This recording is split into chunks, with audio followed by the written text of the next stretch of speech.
If you have something on your chest, this is your chance to say it. I don't know. I mean, I just feel like the Earth survived as a utopia of like communal hunter-gathering society that lived in such a way that we took and gave to the Earth. And that wasn't going to change anytime soon. And then something happened. And we had this culture explode. We had government systems, alcohol abuse. We had militaristic societies start to go and take over other, territories. People start to think that, maybe I could have more than just my village. Maybe I could rule others. I don't know how this happened, but that's kind of a question I've been asking all my life. And I think something needs to change. What started you thinking about that? LSD. Sunlight hurts my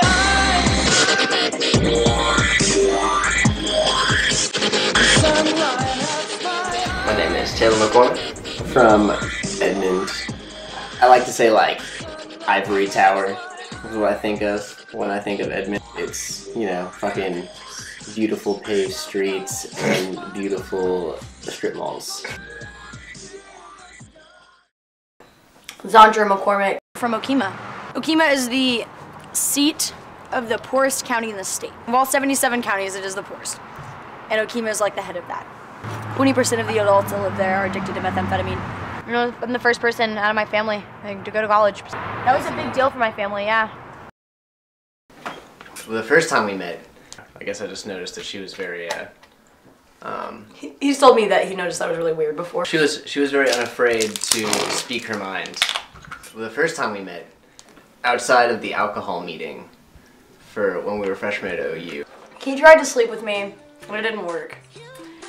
And then a few weeks later, I was on too much Adderall in my dorm room, writing a paper, some bullshit. And I fed him some ecstasy that night, and we've been together ever since.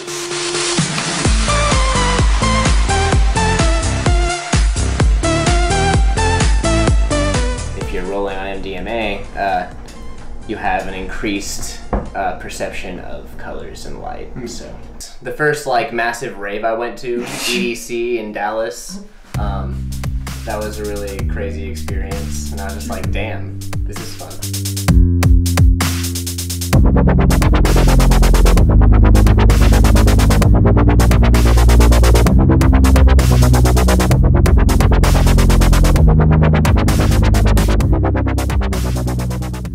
I didn't even go to a massive until I'd been in the culture 8 months. The first massive I went to, I was really just kind of confused. It really puts you out of your place. You should go there to dance. You should go there for the more, maybe kind of spiritual, I'm gonna lose myself and have this experience. People are going to dance and get into themselves and lose themselves in the moment and have more of a full empathetic release that ends in a catharsis at the end of the night. I love dance music, but I wish that someone would just sit down and be critical of the dance music scene. A lot of the shit they're doing, they need to tone it down. I counted 40 high voltage strobes on this stage at Nocturnal. It's $1 million worth of strobe lights on a stage. That stage caused 30, I think it was 33, 37, somewhere between there, seizures. Fucking seizures. I've seen a lot of negative side effects of the dance party scene, just being we're gonna shove more and bigger and better in your face. We had to save a girl from dying because a girl had held her against a rock and smashed her head against it so many times she had scalped her. You can't throw parties like that. Well, it's exactly the same with our life. I believe in interconnectedness. I think that through something that I can't answer, and I don't think that scientists have discovered how to answer yet, can provide an answer to how I feel when I meditate on just meditate for 10 minutes. You discover truths about reality just by observing it. We use models, language models, and mental models to get through reality on a daily basis. We don't really sit down and perceive it. When you feel that swell in your heart and that that like deep hole in your stomach where you're just like, that feels incredible, but like, what is that? And I feel like a lot of people experience that in religion when they're praying to God or whatever, or crying and being saved or whatever they're experiencing, but they can't really put their finger on what they're feeling.